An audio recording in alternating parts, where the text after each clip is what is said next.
नारी शक्ति वंदन अधिनियम अभी लोकसभा में पारित भी हुआ है जी। और देखें तो हर एक क्षेत्र में महिलाएं अब आगे आने लगी हैं। एक अच्छा अवसर सरकार की ओर से मिल रहा है और चुनौती हर जगह है। हम कहीं भी काम करें, हम घर में हैं तब भी चुनौती है। घर को बैलेंस करना, हर किसी को खुश रखना, वो भी एक बहुत ही डिफ़िकल्ट टास्क होता है। तो मल्टीटास्किंग हमारे नस नस में है, महिलाओं के नस नस में है।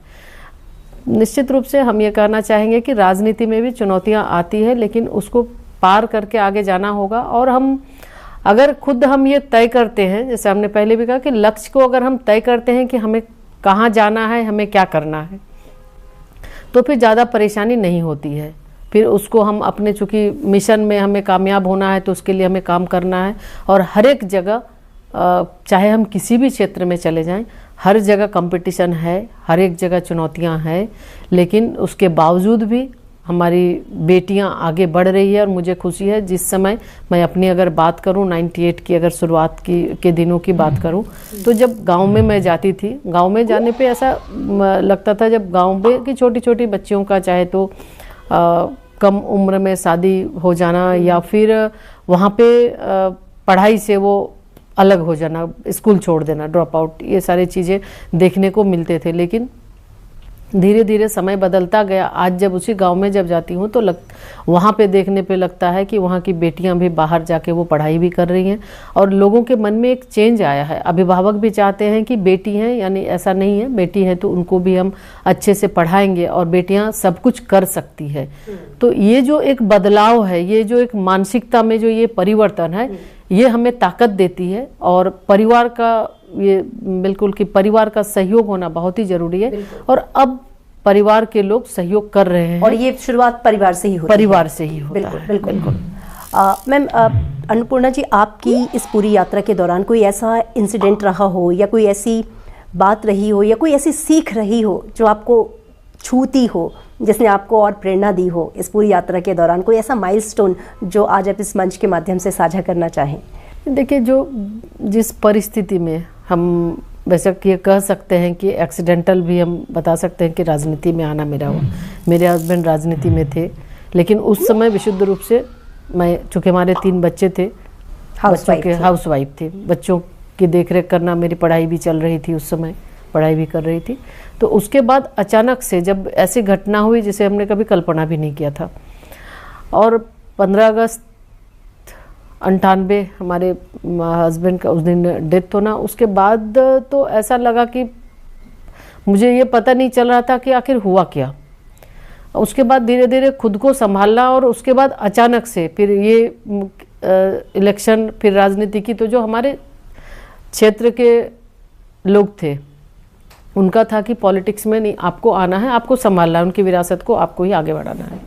तो उसके बाद उन बच्चों को लेके मेरे मन में ये आया कि आखिर मैं या तो नाइंसाफ़ी कहीं ना कहीं बच्चों के साथ कर रही हूँ, या तो फिर क्षेत्र के साथ।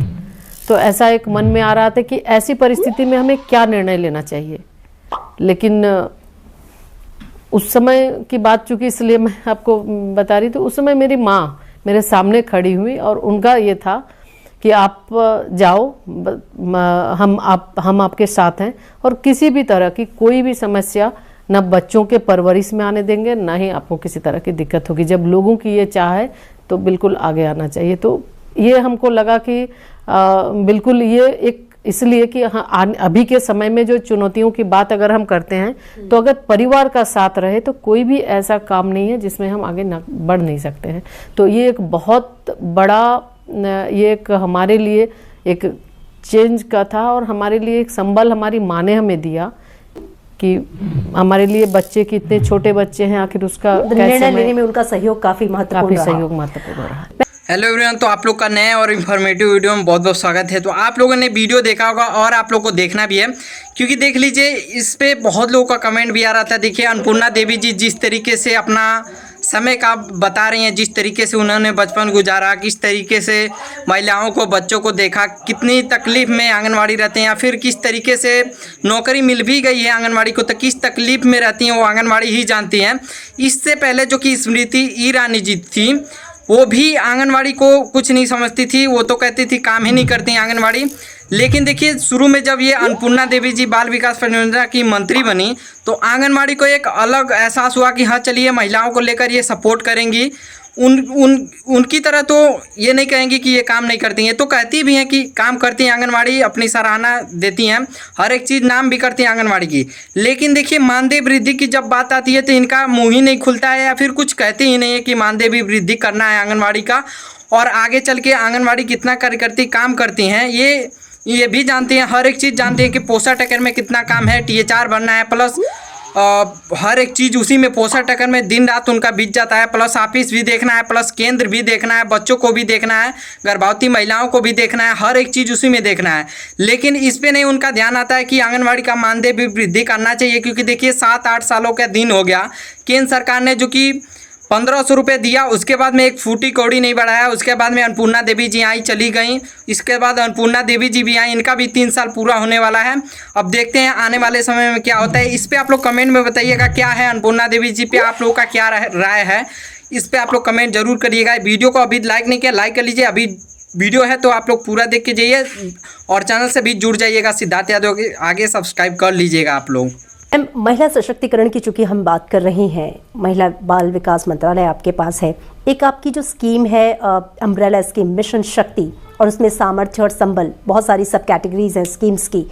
इन स्कीम्स का ग्राउंड लेवल पे जो इम्पैक्ट है, जो प्रभाव है, उसे आप कैसे देखती हैं? कितनी उपलब्धियां इन स्कीम्स के जरिए अभी आप देख रही हैं सशक्तिकरण की दिशा में, और आगे अगर कुछ चुनौतियां हैं तो उस पर किस तरीके से काम किया जा रहा है? देखिए ये मिशन शक्ति का लक्ष्य, जैसे कई हमारी योजनाएं थी, स्कीम्स थी, उसको एक करके मिशन शक्ति के रूप में उसमें संबल और सामर्थ्य, तो उसमें हर तरह की महिलाओं को, जो संकटग्रस्त महिलाएं हैं उनको हम कैसे मदद कर सकते हैं। तो वन स्टॉप सेंटर के माध्यम से, हेल्पलाइन, महिला हेल्पलाइन के माध्यम से, नारी अदालत के माध्यम से, इन सारी योजना के माध्यम से जो महिलाएं हैं, जो संकट में फंसी हुई महिला है, उनको हम मदद करने के लिए इस तरह की सुविधाएं उपलब्ध कराते हैं, ताकि महिला हेल्पलाइन के माध्यम से अगर वो जब फ़ोन करती हैं तो निश्चित रूप से तुरंत ओएससी के माध्यम से उनको ये मदद मिलती है।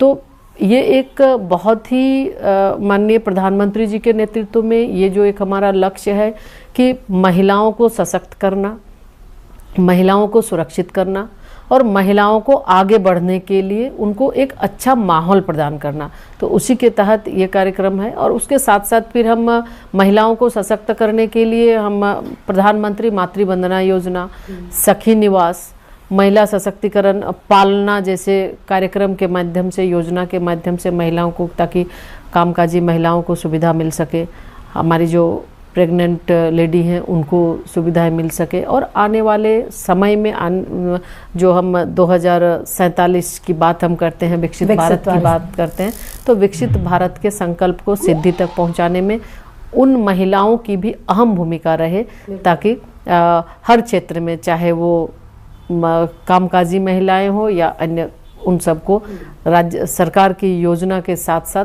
सरकार की योजना का लाभ भी मिल सके और उन्हें आगे बढ़ने में सहयोग मिल सके।